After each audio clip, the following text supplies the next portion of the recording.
Okay, heto na nga, no? Senator Amy Marcos, nilaglag ang kanyang sariling kapatid, nilaglag niya si BBM. Dahil, ano bang nangyari? Dahil itong si BBM, ang sabi ni BBM, may makukulong ngayong Pasko. Hindi merry ang mga Christmas ng mga nagnakaw ng pera ng kabanang bayan. Yan ang sabi ni BBM, ha, na may makukulong this December, before December. Pero ang sabi ni Senator Amy, si Romualdez wala raw ebidensya. So, merry pa rin ang Christmas ni Romualdez. Ayan, di ba? Paano na yan? Nilaglag niya si BBM. So meaning to say, parang sinabi ni Senator Amy Marcos na nagsisinungaling ang kanyang kapatid. Nambudol na naman ang kanyang kapatid. Sabi ni Senator Amy, paano na merong makulong? Si Romualdez nga, hindi nyo iniimbestigahan. So, merry pa rin ang Christmas ni Romualdez. Yan ang ibig sabihin. Hindi ako nagsabi niyan, ha?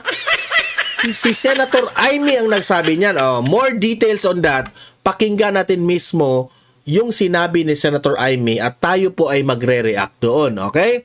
At itong pangalawang video na ating pag-uusapan ay ngayong araw na ito, at this moment, itong Blue Ribbon Committee ay naghihiring ngayon. At unahin muna nating ire-react itong si Bernardo. Nagpakita doon again si Bernardo na ibinulgar niya doon na in early 2025 ay gumawa siya na mag-deliver ng halos 160 million pesos to Cheese Escudero in Manila. Grabing akusasyon yan, ha? So, nagdi-deliver siya ng pera kay Cheese Escudero para saan? Ano kaya yun? Malalaman nyo yan. Dito lang yan sa ating vlog mamaya. Ipapakita ko yung video ni Bernardo, ha? Sige. Bago natin simulan ito lahat, help me po muna na i-like at saka i-share itong video na ito para guys, kakalat ito sa taong bayan. Okay? Sabay-sabay muna tayong mag-like and share sa Donmar TV. Itong video na ito, like and share. 1, 2, 3, go! Okay, naka-like and share na ba lahat? And also guys, sa mga bago pa lang dito sa aking channel, mag-subscribe na po kayo para lagi kayong updated sa ating mga balita. And at the same time, yung mga cellphone ninyo, ma-notify yan kung meron tayong breaking news, bagong uploads, o kung nagla-live ang ating channel. Ma-notify kayo lahat dyan. Kaya mahalaga po na mag-subscribe tayo sa Donmar TV. 1, 2, 3, go! Ayan, nakasubscribe na ba lahat? Heto. Bakit itong si Senator Amy Marcos ay nilaglag niya ang kanyang sariling kapatid na si Bongbong Marcos, ang presidente ng Pilipinas? Kasi itong si Bongbong Marcos nagpapa-press con kahapon at sabi niya, alam niyo naman, no? Nagpasikat na naman sa media kahapon, sinabihan pa niya yung media na may makukulong before Christmas. Para ipamukha niya sa taong bayan na seryoso siya dito sa korupsyon na mga sangkot na talagang parusahan niya. Nabanggit ng isang reporter, si Romualdez, sir. Yan ba ang tinutukoy natin, sir? Yung si Romualdez na masasangkot, makukulong? Sabi ni Bongbong Marcos, except ni Romualdez, kasi wala naman tayong ebidensya dyan, bla bla bla bla bla bla.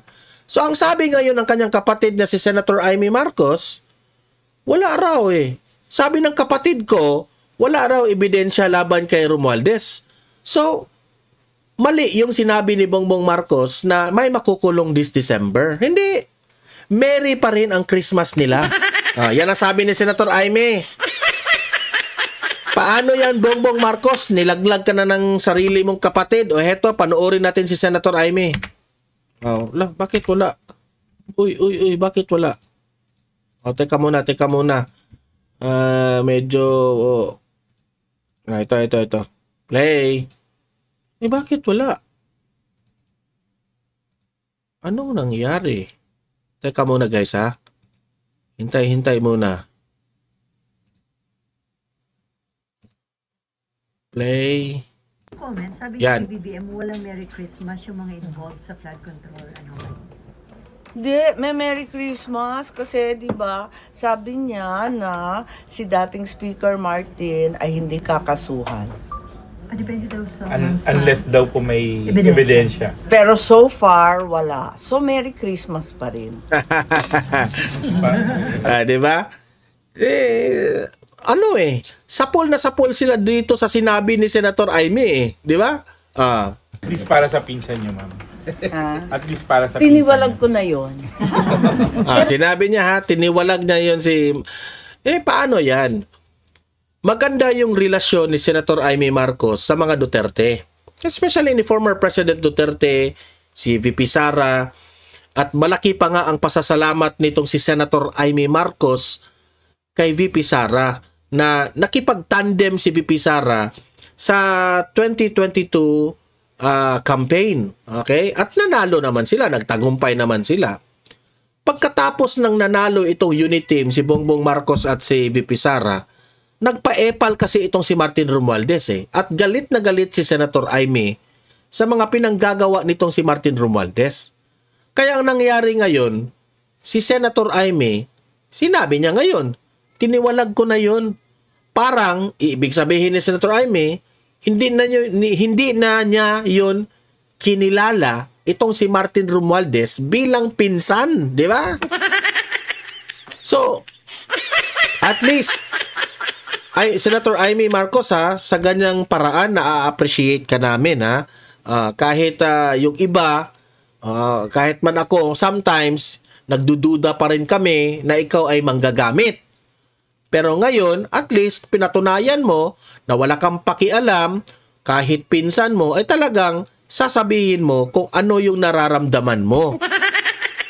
Di ba? Tiniwalag ko na yun. Tiniwalag na niya daw. Parang Merry Christmas lang yung mga mabababa ang ranggo sa DPWH. Oo, hanggang sa level lang ng Assistant DE, pambihira, at sa mga RD. Lawmakers. Di ba? Pareha tayo ng analysis ni Senator Aimee. Anong sabi ko sa inyo kahapon? Nakakadismaya po yung report ni Bongbong Marcos. Bakit ang nilagay niya doon sa report, mga district engineers, mga sabihin na nating mga tauhan ng mga DPWH ang mga nasasangkot, yun ang kaya lang nilang parusahan. Yun lang ang kaya nilang pangalanan. Pero ni isang congressman, wala silang napangalanan. Ganyan na ba ka-weak leader ang ating Pangulong Bongbong Marcos? Ganyan ka ba ka-weak? Kahit congressman, takot kang pangalanan? Sabihin mo ang dapat sabihin na mga pangalan. Naghihintay ang taong bayan. Galit na ang taong bayan sa pagnanakaw ng mga putang inang mga congressman na yan. Hindi kaya? So meaning to say, Bongbong Marcos, nagtatanong lang po kami, are you serving for this mga kaalyado mo? O are you really serving the Filipino people? Kasi binoto ka ng taong bayan dapat doon ka sa taong bayan makinig. Doon ka sa taong bayan sumunod kung ano ang gusto nila. Ano ba ang gusto ng taong bayan? Ang gusto ng taong bayan ay merong mapanagot na mga government officials na nag-hire dito sa mga contractors na ito. Pero hindi mo magawa-gawa. Ewan ko, di ba yun ang sabi? Ang sabi kanina, mahaba daw yung listahan kaya hindi mabasa, pero wala pa rin. Ma'am, so yung pag-attend Ayoko na, hindi naman ako nagpe-press con. Napipili in the blanks. Pinipilit mga media Pinipilit ng mga media na may sasabihin si Senator Aimee Hindi raw siya nagpa-press con. Controversial ka kasi kapatid ka ng presidente. So magsabi ka na. Ako kasi tinatanong ninyo ka ako kahapon. Ma'am, pero yung appearance Yun ang po latest tomorrow. chika ko hindi ko pa alam kung totoo. Pero ma'am, yung hearing po bukas, Makikimarites muna ako. practically po, lilinisin yung pangalan o didepensahan si former speaker? Hindi kasi pinagpipilitan na hanggang DPWH at yung mga kontratista lamang ang kasabwat. Maari, naaabot kay saldi ko pero hindi na uuwi, kaya wala rin. Di ba? Nakakatawa nga eh. Gusto na nilang kasuhan si Zaldico. Gusto na nilang i-investigate si Zaldico. Pero, nasaan si Zaldico? Nandoon sa labas ng bansa. Wala naman silang ginagawa. Kasi kung tunay silang mag-investigate sana ni Zaldico, ginaya na nila yung ginawa nila kay Alice Go. Pero wala silang effort eh. 'Di ba? Mga garapal rin eh. Magiging believable po any investigation na hindi masasamang kakasuhan si Speaker Romualdez. Gagalitin at gagalitin ang tao na nakakaalam. Correct. Ang Pilipino ay nagtitiis, matiisin, pero hindi naman bobo. Alam naman natin ang totoo. So, ibig niyang sabihin alam naman natin ang totoo na lahat ng ito ay konektado ni Martin Romualdez. Yan ang ibig niyang sabihin the way I interpret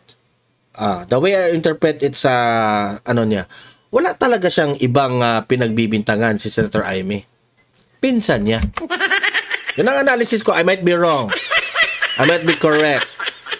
Pero obvious naman sa sinabi niya, wag na tayong magbulahan pa. Dinig ko talagang a-appear, pero alam naman natin na alanganin talaga yung sitwasyon niya. Higit sa lahat, nabalitaan natin dati na si Martin Romualdez ay a-appear sa Blue Ribbon. Nagbago rin ng isip. Tignan natin kung magbago rin ang isip ni Saldi.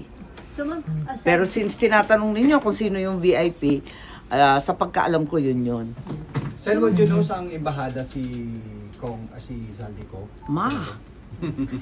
So, ma'am, aside kay Gutesa, ilan pa yung mga witness na sinasabi niyong magre-recant? Yun pa lang ang naririnig ko. Sige, Gutesa pala. Pero sabi ni Senator Ping, wala daw magre-recant. Tignan natin.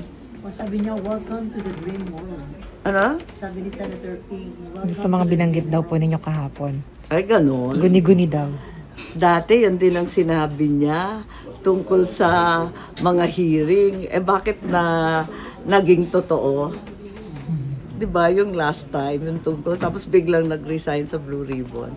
Wala, hindi ko inaaway Ibig sabihin ni Senator Amy Marcos, walang word of honor itong si Ping Lacson. Boo! Boo! Lacson. Ping. Nasabi ko lang ang totoo. Ang sabi ng ICI, ready na sila to file cases against 5 sitting and former senators regarding the flood control mess. Ay, ganon. Puro minority, obvious ba? But you think it's about time to file cases or... Alam mo, nakakalito talaga nangyayari eh. Alam ng taong bayan na flood control ang issue. Bakit nauwi sa Dolomite? Alam ng lahat ng taga Bulacan na maraming problema sa Bulacan ang mga investigador. Ilang beses na pumunta sa Davao. Isa pa yan si Ridon eh. Ang sarap kurutin yung buhok ni Ridon eh. Ang cute-cute kasi ni Ridon, no? Parang si Koke ba? Ang sarap kurutin. Linilihis eh. Talagang linilihis. Napaka-squid tactics na nito. Talagang ginugulo lang ang isipan natin. So not yet time to file cases? You think dapat mag-imbestiga pa? Ang issue noon, ang dating speaker at ang Congress, ngayon, ang kakasuhan, puro senador. Hindi ka ba magtataka sa mga pangyayari? Tapos, kahapon, tsa-tsa na ulit ang usapin. Diba? Tsa-tsa na ulit, di ba? Kasi malapit ng 2028, gusto naman na natili in power. Kaya mag-tsa-tsa na. Tapos bugi na yan. Ang sarap kurutin ng mga taong to. Nag-umpisa na naman ang tsa-tsa. Balik na naman tayo sa kauna-unahang script nitong teleseryeng to. Balik na naman sa pagbuwag ng Senado. Ganun ba? Ma'am, sabi ng kapatid nyo kanina wala daw ebidensya. Oo, narinig ko nga. Oo, kamuntik na akong nalaglag sa upuan. Okay. Walang ebidensya.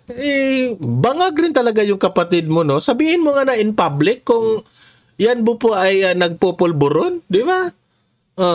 So, kayo mga audience ko dito sa Donmar TV, saksi kayo, narinig nyo. Naniniwala ba kayo na sa sinabi ni Bongbong Marcos na walang ebidensya laban dito kay Martin Romualdez? Naniniwala ba kayo? O kung hindi kayo naniniwala, ilagay nyo ang comment nyo. Bakit? Okay? Kung naniniwala naman kayo na walang ebidensya, ilagay nyo rin ang comment ninyo na walang ebidensya. So, kanyo na bahala. Punta tayo sa next nating topic. Heto na. Totoo ba, Bernardo? Nagdi-deliver ka ng pera kay Cheese Escudero? Grabe naman ito. Ito, panoorin natin si Bernardo. Senator Cheese Escudero and Maynard Ngu. I met Maynard Ngu at the Manila City Hall during the term of Mayor Erap, and while I was the city engineer of Manila sometime in 2013. Maynard Ngu is a familiar figure in the social political circles, as he would be handling substantial donations to politicians during election season, including the distribution of mobile phones. During the 2022 national elections, Maynard Ngu approached me and asked for help in raising campaign funds. I and other DPWH officials assisted Maynard Ngu in raising campaign funds. These frequent interactions with Maynard Ngu at the court helped me in building our mutual trust with each other, especially in favor of Senator Escudero, whose interest Maynard Ngu was actively promoting. Maynard Ngu was appointed Special Envoy to China for Trade, Investments, and Tourism in 2023. When Senator Cheese Escudero became Senate President in 2024, Maynard Ngu approached me and asked for a list of projects for Senator Cheese Escudero. Thereafter, sometime November 2024, I asked Engineer Opolencia to prepare a list of projects for Senator Cheese Escudero following my... Sir, para kalma ka lang. Para mabilis kang bumasa, sir. Relax lang, relax. Kalma. conversation with Maynard Ngu. Thereafter, Engineer Opolencia submitted to me a list of projects for funding. The said projects are enumerated in a list here to attach as Annex G. For the projects located in Valenzuela, Engineer Opolencia, through District Engineer Ruel Umali, collected the money for the commitment for Senator Cheese Escudero. He delivered the commitment at Diamond Hotel. We saw each other at the Diamond Hotel, and Engineer Opolencia told me, nasa inyo na po, boss. When I asked my driver to confirm, the driver told me, nasa akin na po, okay na po. For the projects located in Marinduque, Engineer Opolencia, through Regional Director Ryan Altea, collected the commitment for Senator Cheese Escudero. Ito naman kay Cheese Escudero, ha. Marami siyang names na mga binabanggit dito na nag-deliver siya ng pera. He delivered to me the commitment at Diamond Hotel. Engineer Opolencia called me and said, may papadala ako sa inyo ngayon. Dadali na lang po sa Diamond. Later, the driver told me, nasa akin na po, okay na po. So, yan ang Cheese Escudero, sagutin mo ito. Sagutin mo ito. Bagong akusasyon o bagong script. Kayo na bahalang mag-interpret. Following a deeper recollection of the facts and checking with public records, I can now confirm that in addition to the Valenzuela and Marinduque projects, Engineer Opolencia also provided the list of projects for Oriental Mindoro and Quezon City. The complete list of projects for Senator Cheese Escudero is worth 1.4 billion with 20% commitment. The said projects are enumerated in a list here to attach as Annex H. Sometime early 2025, I made the first delivery of 160 million for Senator Cheese Escudero at the Cherry Mobile Building at Maynard.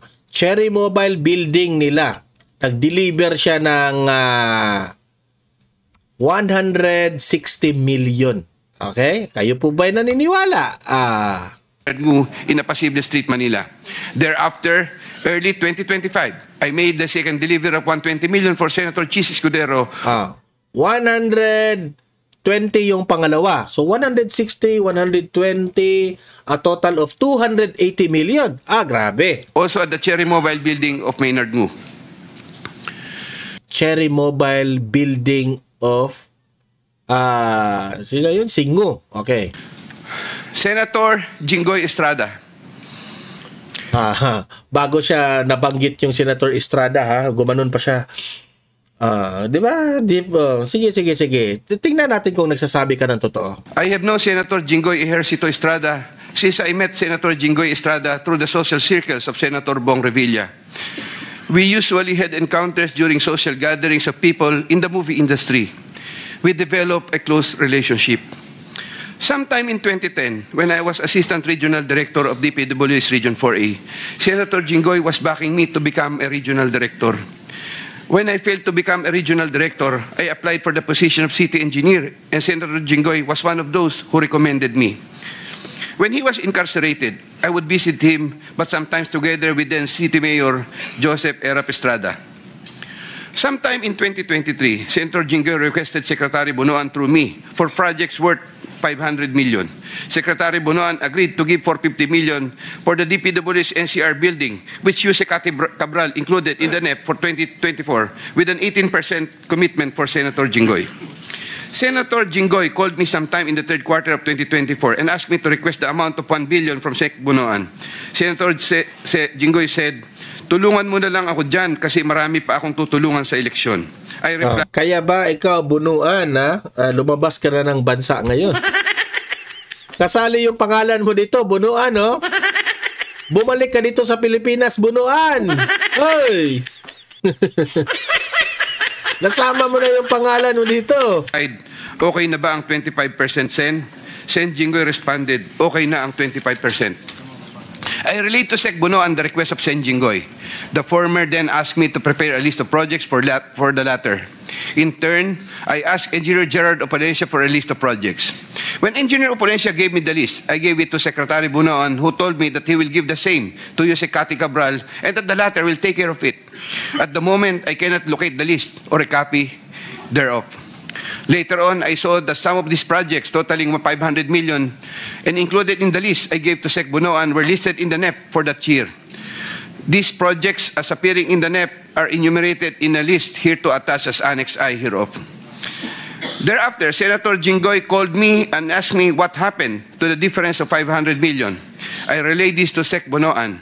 The latter replied that he will prioritize the matter as soon as there is available funding. Actually, no, tatlong pangalan na ang nabanggit niya, no? Chis Escudero, yung isa, yung si Jinggoy.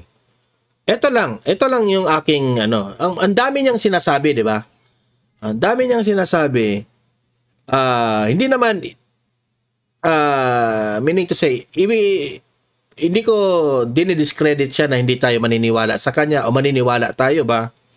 Sa akin lang, mabilis yan sabihin na nagbibigay ako ng pera, ganito kalaki, tumawag si Jinggoy sa akin, ito yung reply ko, bla bla bla. Madali yung sabihin eh. Basta you can support your allegation with a supporting document, with a supporting evidence. Ganun lang yung kadali, di ba? Ang bilis natin lablabas sa bibig natin kung anong akusasyon natin. Okay tayo dyan. Yung mga testimony mo, kapag meron kang ebidensya, papaniwalaan ka namin. Yung talaga, sabi mo, tumawag ka. Meron ka bang number ni Jinggoy doon na napapakita, screenshot na nag-miss call si Jinggoy o tumawag si Jinggoy o audio recording? Pwede yun. Diba? Meron ka bang picture na nagdi-deliver ka ng pera dito sa Cherry Mobile Building, Ningo, na kasama si Chis Escudero na bit-bit nyo ang kahon-kahon na pera o anong nilagay nyo? Supot ba? Di ba? O dapat may ebidensya. Hindi yung puro istorya. Kasi at the end of the day, sa korte po, yun na pong hinahanap eh. Kung sasabihin ko, nagbigay ako ng nakaw ni pera ni Juan de la Cruz na ganito kalaki. Hindi ibig sabihin, guilty na si Juan de la Cruz. Kailangan ko pa yan patunayan na itong si Juan de la Cruz, ito yung bit-bit ko at kasama kami dito sa building na ito, nag-selfie kami. Ganon, di ba? So, yung mga lahat ng mga sinasabi mo, it will be made useless if wala kang supporting documents na nagpapatunay na sinabi mo ay totoo. Subsequently, I found out that the projects totaling 200 million were included in the SGAB for 2025. These projects as appearing in the SGAB are listed Annex J hereof. However, Senator Jinggoy called me again for the difference of... Yung Jinggoy, naging Jonggoy. Baka hindi si Senator Jinggoy yan, si Senator Jonggoy. Sino ba si Jonggoy? 300 million to complete the 1 billion project value that was requested. Kasi, yung preno ka kasi, mahina lang. Hina-hinaan mo yung pagbasa mo. During the BICAM, projects worth 750 million were again included in the projects to eventually form part of the 2025 GAA. The said projects are enumerated in a list here to attach as Annex K. The total budget for the projects which appeared in the 2025 GAA is approximately 1.45 billion, more or less. After Engineer Opolencia collected the 25% commitment, approximately 360 million, and delivered the same to Diamond Hotel in Manila.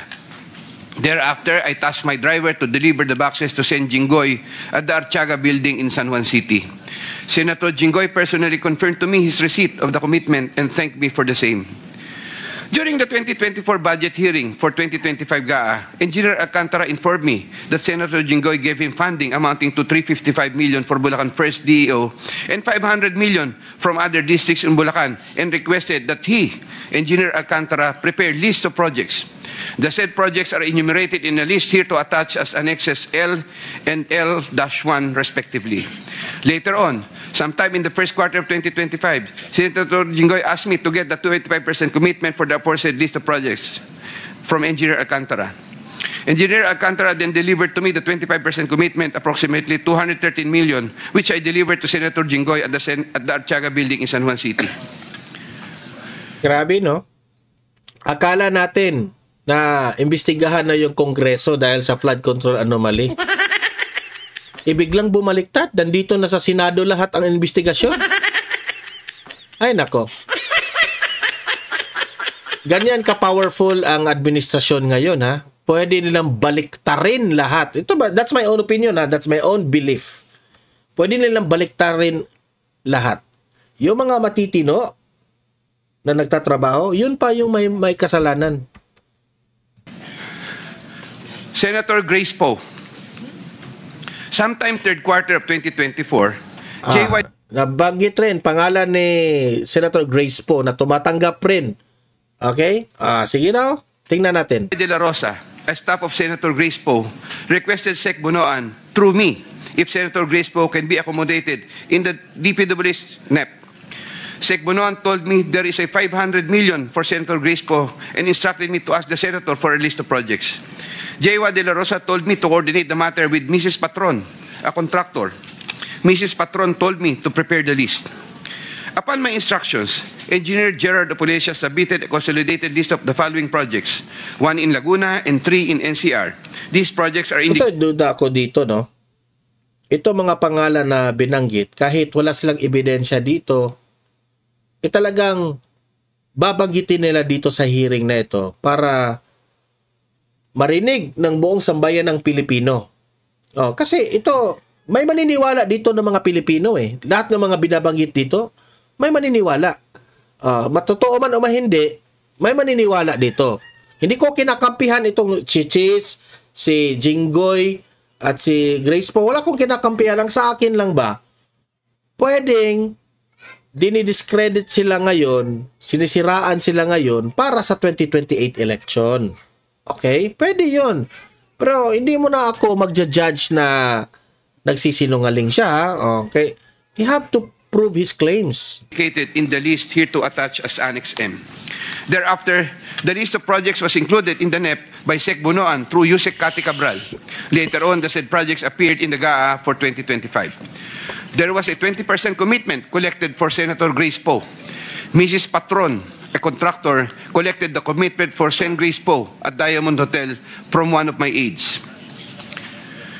Congresswoman Mary Mitzi Mitz Kahayon Uy.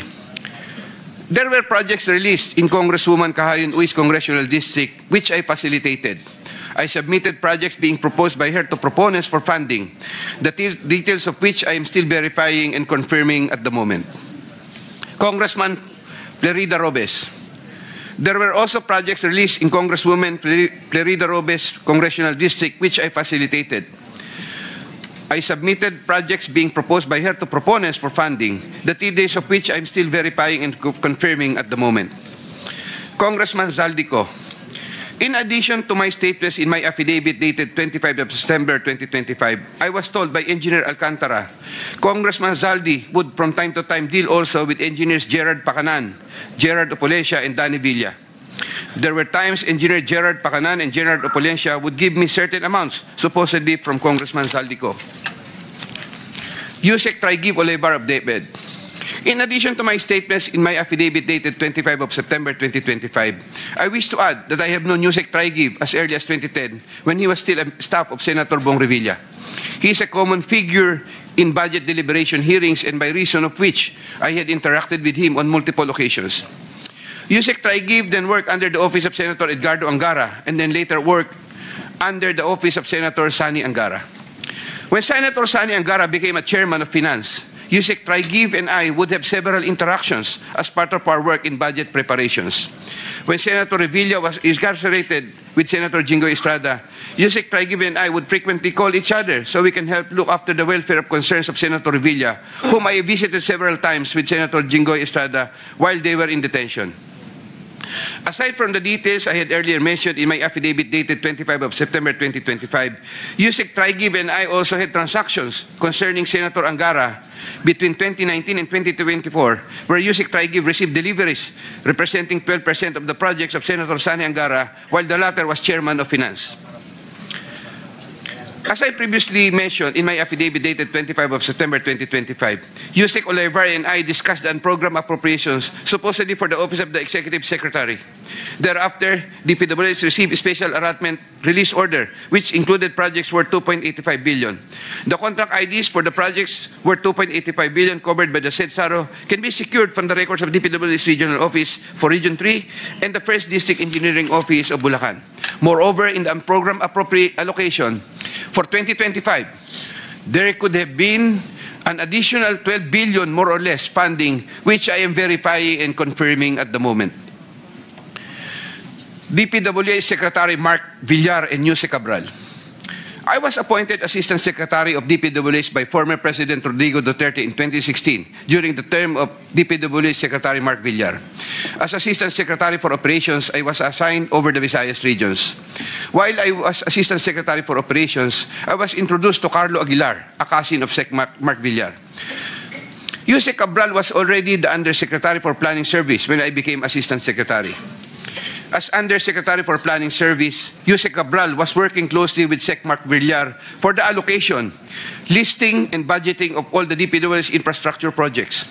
While I was Assistant Secretary, I was also later designated as Chairman of the Central Bids and Awards Committee, Central BAC. In the later part of 2017, I was promoted to Undersecretary of the DPWH during the incumbency of Senator Mark Villar and took my oath of office as Undersecretary before him. In the first quarter of 2018, I was designated as Undersecretary for Operations for NCR, 4B, and the 3 Visayas regions. Upon my request, I was replaced as Chairman Central BAC sometime in February 2020 because of political intrigues, as I was reportedly siding with then City of Manila Mayor Isko Moreno, who was vocal against then President Rodrigo Duterte. All of this time, the funding of all projects was cleared through Yusek Cabral for approval by Sec Mark Villar. From time to time, Yusek Cabral would ask me to submit detailed list of projects with regards to lump sum fund allocations of DPWH, which list she sometimes would approve herself or forward to Sec Mark Villar for approval. Among others, this included EDSA and other major roads, project allocations, maintenance of creeks and waterways, etc. The commission for these approved projects was 10% and divided as follows: 50% to Carlo Aguilar, presumably for Sec Mark Villar, 25% Yusek Cabral, 25% for myself. Undersecretary Maria Catalina E. Cabral. As a general rule, with very little exceptions, it is Yusek Maria Catalina Cabral, with the imprimatur of Secretary Mark Villar, and later continued by Sec Manny Bonoan, who had control at the DPWH level to remove, include, add, deduct, or modify insertions of items in the NEP for infrastructure or those pertaining to DPWH. Yusek Cabral would tell me that she would communicate and meet legislators to inform them of the amount of their allocations and ask them for titles of projects that they want to include in the DPWH budget. In a matrix of process flow that I have prepared, which I am attaching here to as Annex N, Yusek Cabral has total influence and authority in preparing and finalizing the NEP for infrastructure. On multiple occasions, I personally delivered and also caused to be delivered cash to Yusek Cabral at her house at Tatalon, Quezon City. Yusek Cabral also, ha? meron raw nare-receive sa kanya. and other places.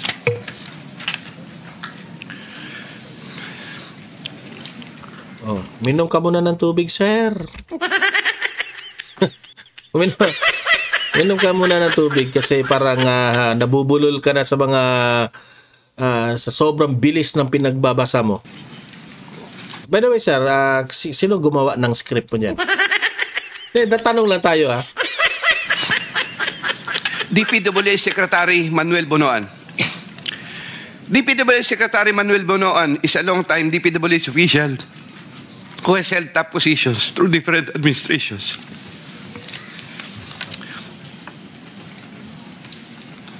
I look up to Sec Bonoan and consider him as a mentor. I treasure his guidance and friendship over the years.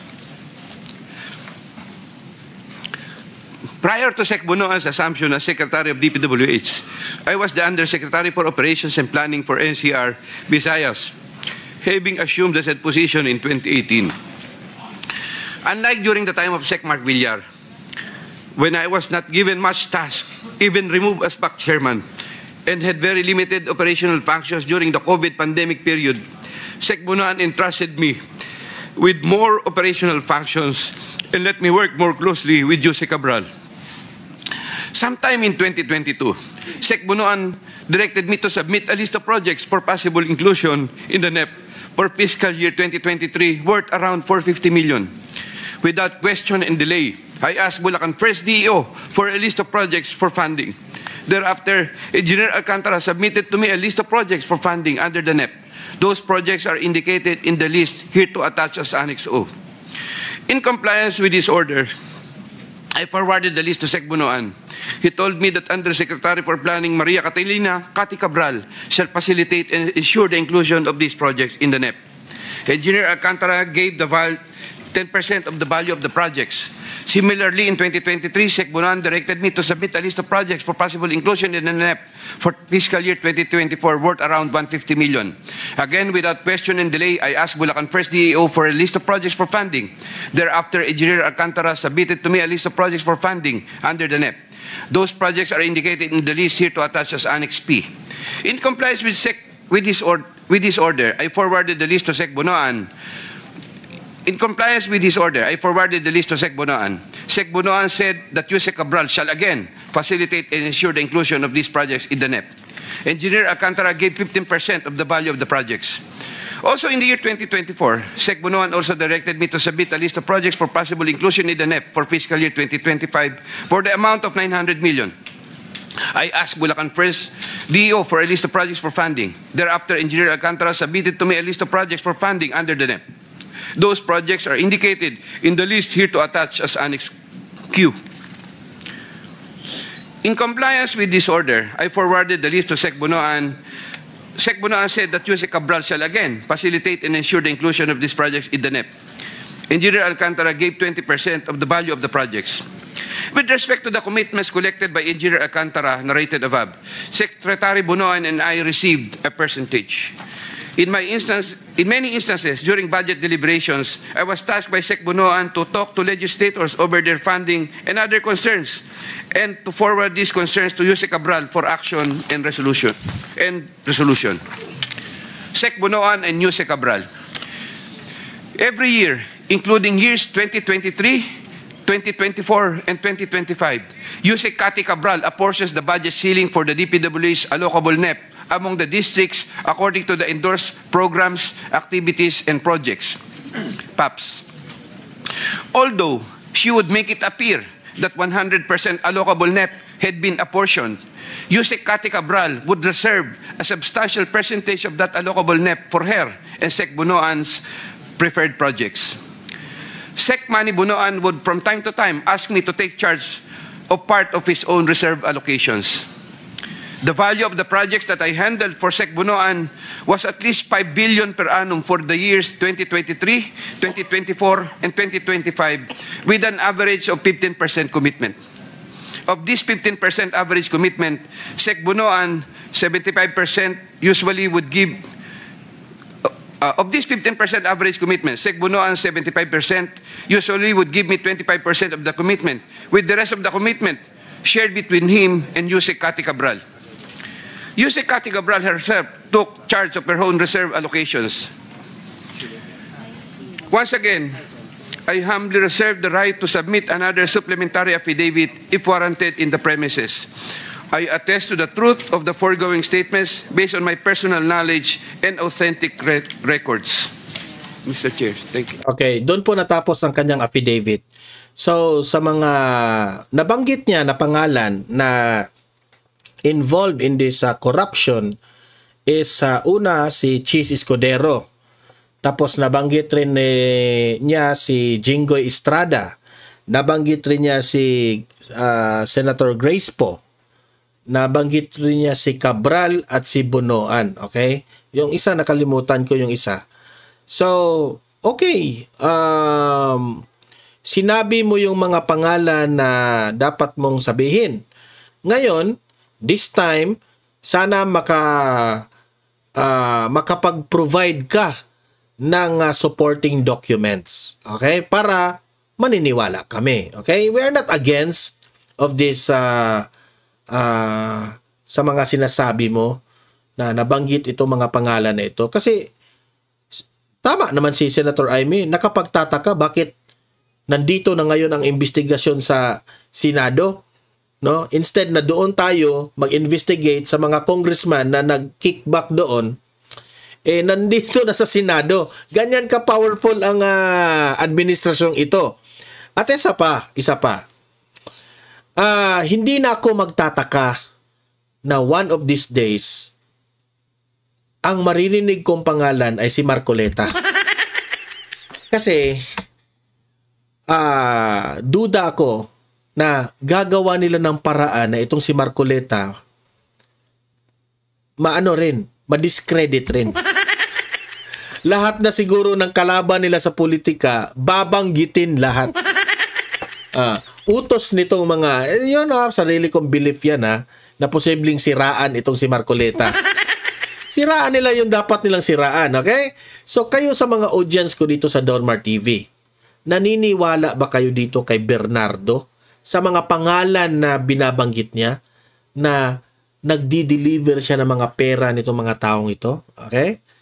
I-comment nyo dyan, ilatag nyo inyong argumento. Kung kayo po'y naniniwala, ipaliwanag nyo. Okay? Kung hindi kayo naniniwala, ipaliwanag nyo rin. Okay?